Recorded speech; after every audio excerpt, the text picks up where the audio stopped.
Walk with me through the halls of the Comic Kingdom. How DC killed the original Wonder Man. I like DC Comics. They've always had good characters and established quite a legacy, but let's face it, they've always been Sue happy. Out of all the Golden Age publishers, DC sued the most and often won.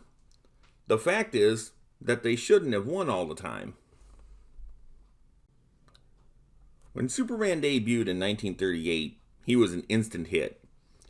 There aren't too many things in history that hit so big, so fast as Superman did.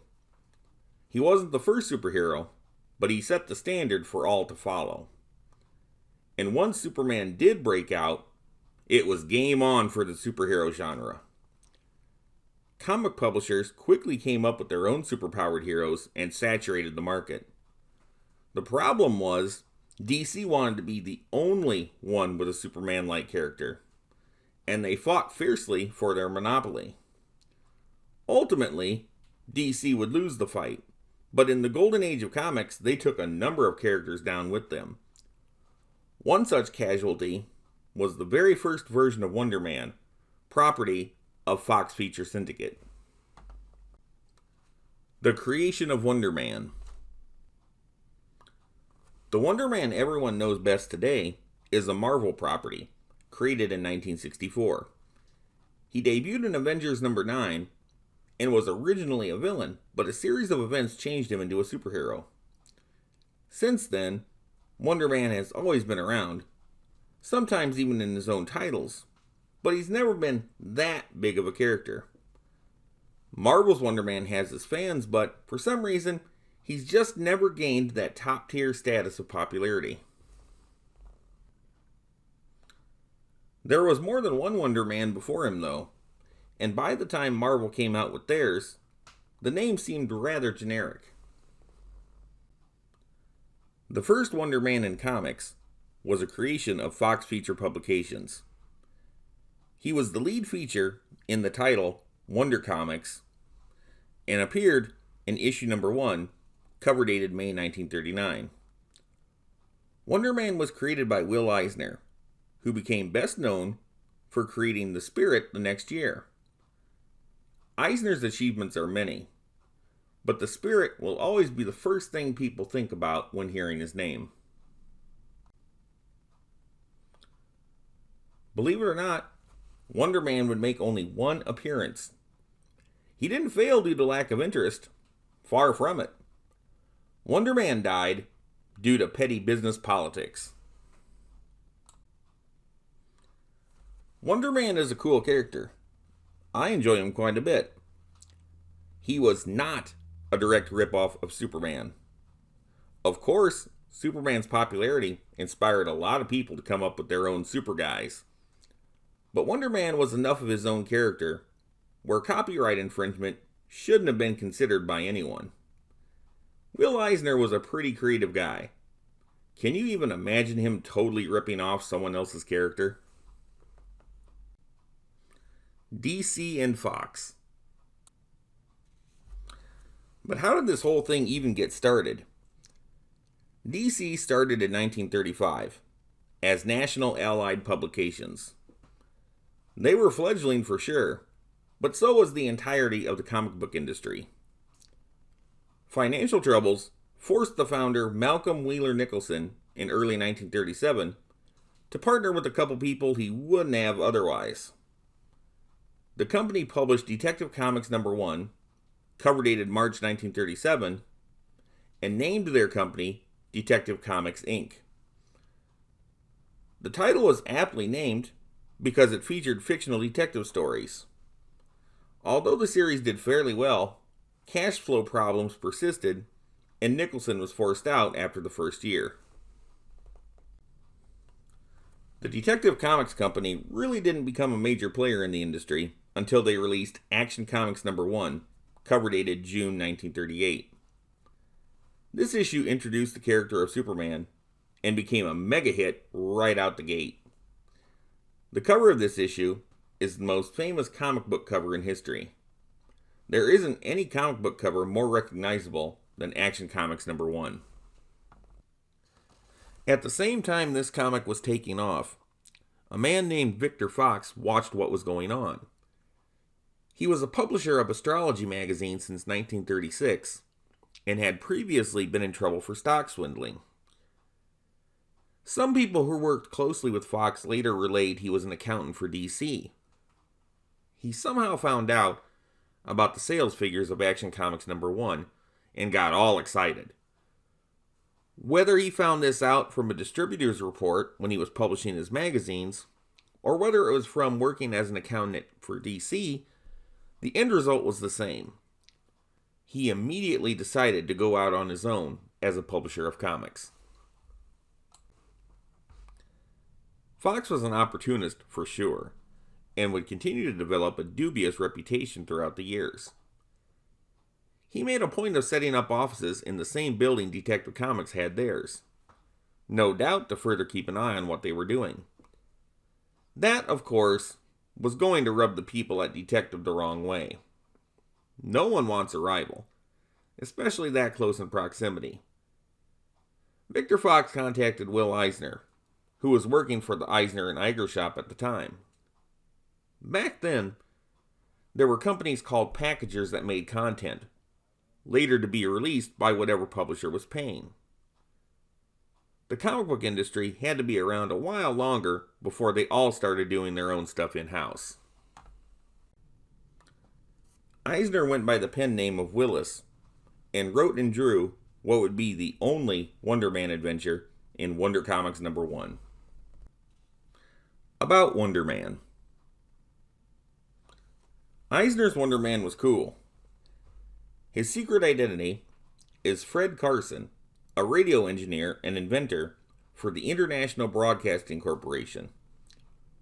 While on a trip in Tibet, an old monk gave him a ring to fight evil when he needed to. As Wonder Man, he has incredible superpowers, much like Superman. He has super strength, super speed, and can leap. He is impervious to bullets and even cannon shells. He has mighty lungs and can holler especially loud. One thing I find especially interesting is Wonder Man's prowess as an inventor. Keep in mind, this was released in early 1939. Although it wasn't called out by name, he essentially invented the smartphone, referring to it as a new type television apparatus, so small you can carry it on your belt, with the sole purpose that it was two-way, so it could be used in field operations. He also had a giant television set, referred to as a televisor. Keep in mind, these were things people didn't have back in 1939. Not even close. Kudos to Will Eisner. He saw these things coming. In his civilian identity, Fred Carson is timid. As Wonder Man, he's a roughneck. He talks as tough as he acts, stopping a civil war in the country of Tatonia and beating up the evil dictator, leaving him with an impression of the ring on his face. Wonder Man rescues his boss's daughter, Brenda, who is a Red Cross nurse, and there is obviously a mutual attraction that would have played out in further installments. Wonder Man made as strong of a debut as anyone could have hoped for. It was obvious that Fox wanted Wonder Man to be a huge deal. In the very last panel of the story, Wonder Man tells you how you could get a free ring, just like the one he wore. I do not know if any of these rings were sent out. If anyone out there has one of these Wonder Man rings, I'd like to see it. The death of Wonder Man. Just as soon as Wonder Comics #1 came out, the Detective Comics publisher had a hissy and took immediate legal action. Detective Comics Inc. v. Bruns Publications Inc. was the first copyright lawsuit in comic book history. The lawsuit was started on March 15, 1939. Bruns Publications was another name for Fox Feature Syndicate. Will Eisner himself testified at the trial, defending the originality of his creation. Of course, it was influenced by Superman, but it wasn't a hard ripoff. Despite this, the decision came down on April 29th, 1940. Fox lost. Wonder Man was buried. But Wonder Man died quite a while before the ruling. In Wonder Comics number 2, Wonder Man did not appear. A new leading feature was created with the magic hero Yarko the Great. Yarko really wasn't that great. There was a short note in the issue, addressed to the readers, that there wasn't enough room in this issue for the Wonder Man, but he'll be back with you soon in bigger and better adventures. Fox really wanted to bring Wonder Man back, and they thought he was just on hiatus. However, things got really intense with the lawsuit, and after issue number 2, quite a bit was changed. The series was retitled to Wonder World Comics beginning with number 3, as a way to distance itself from the Wonder Man controversy. Yarko the Great, also created by Will Eisner, remained in the series for the rest of its run, but he was no longer the main attraction. A new superhero was created, called the Flame, and he was awesome. Created by Will Eisner, who did the writing, and Lou Fine, who did the art, the Flame was a fire superhero, and he was really something else. Out of all the many fire-themed superheroes there have been in comics, the Flame is my favorite. He was in every issue from number 3 to the last issue, number 33. He was also a fairly popular superhero character, and appeared in other titles such as his own title for 8 issues, and the Big 3 for all 7 of its issues. The Flame made a surprise return to comics in 1954 for the Ajax Farrell publisher for just 3 issues of his own new title. Then, the Flame just went up in smoke. Ha! The Flame stayed the lead feature and cover boy of Wonder World Comics through issue number 31. Beginning with number 32, a patriotic superhero by the name of U.S. Jones was given the preferential treatment.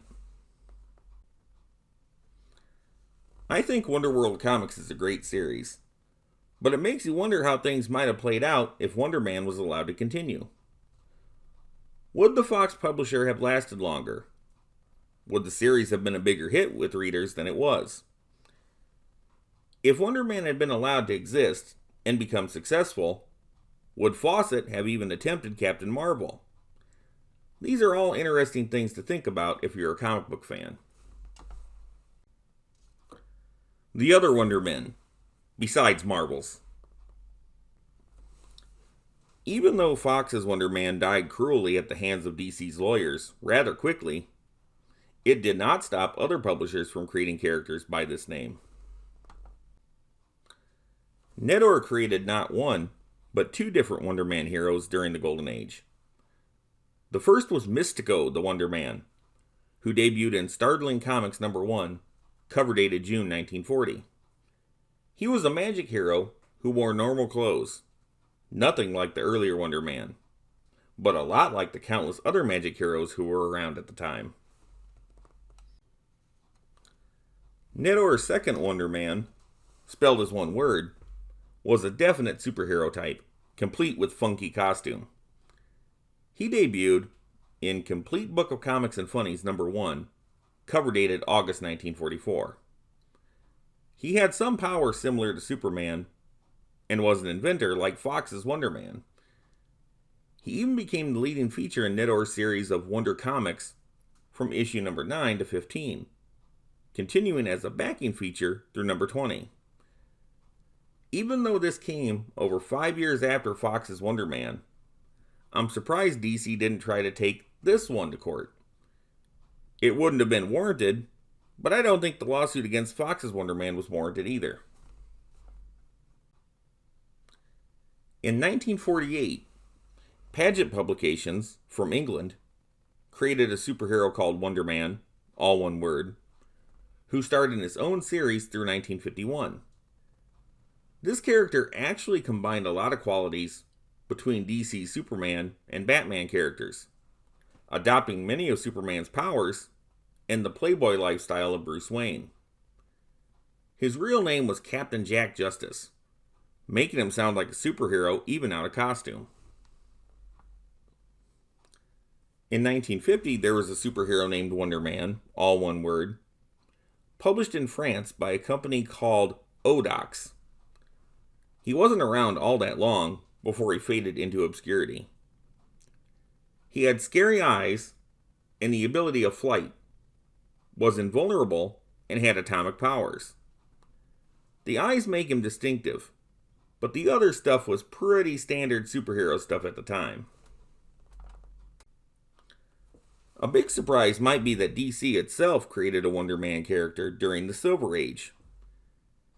In Superman number 163, cover dated August 1963, a mysterious new superhero called Wonder Man eclipses Superman in popularity. It is revealed that this Wonder Man is actually one of Superman's robots called Ajax, with all of his powers and no weakness to kryptonite. By the end of the story, Wonder Man dies in heroic fashion. However, this would not be the last time DC toyed with the Wonder Man name over the years. When Marvel's Wonder Man came out in 1964, he just became the Wonder Man. And he's still not that popular of a character. None of the characters named Wonder Man have ever been that popular, and with the exception of Marvel's creation, none of them lasted all that long. DC ripped off Fox. It's true. Think about it. Fox came up with a hero named Wonder Man. DC would later come out with a character named Wonder Woman, who debuted in late 1941. Wonder Man had a ring that gave him powers. In early 1940, DC came out with the Green Lantern, whose powers are based solely on his ring. Green Lantern's ring did different things, but just the same, it was an element to his character shared with Fox's Wonder Man. Not to mention the handful of times DC played around with the Wonder Man name. When Marvel came out with their Wonder Man, DC sued them because they had Wonder Woman. Obviously, it didn't hold. Stan Lee did put the character on ice for years, but brought him back in the 1970s. What really clinched it is when Marvel came out with their character Power Man in 1972, and DC came out with a character named Power Girl in 1976.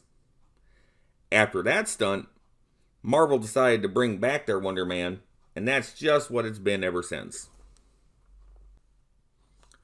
Will Eisner and Wonder Man. Eisner obviously had hard feelings towards his Wonder Man experience.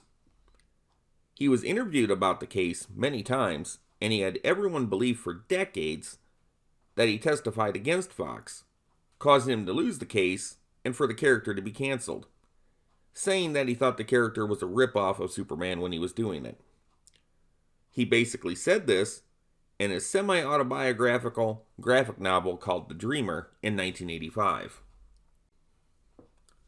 In 2010, though, comic historian Ken Quattro recovered a transcript of the proceeding, and in it, Will Eisner did, in fact, support Victor Fox and did, in fact, claim Wonder Man as his original creation. The mistake made was that Eisner made a little lie in his testimony that no one believed, and it hurt Fox's case in the long run. He claimed that he had been working on Wonder Man long before Superman came out and didn't know anything about it. As much as I like his Wonder Man character, even I know that's bull. There are, after all, a number of similarities, but I still feel the character was different enough to stand on its own. Trying to act like Wonder Man was a totally unique idea and not at all inspired by Superman was a bold-faced lie. Why wouldn't Eisner have backed up his own work after all those years? He still should have been proud of Wonder Man. It's hard to say what he was thinking, but the experience didn't keep him from having a wildly popular career and becoming a historical figure in comics. Wonder Man deserved more respect from everyone, even his own creator. Looking back on it, he was an exciting character, a good show of Will Eisner's talent, and a worthy addition to the Comic Kingdom.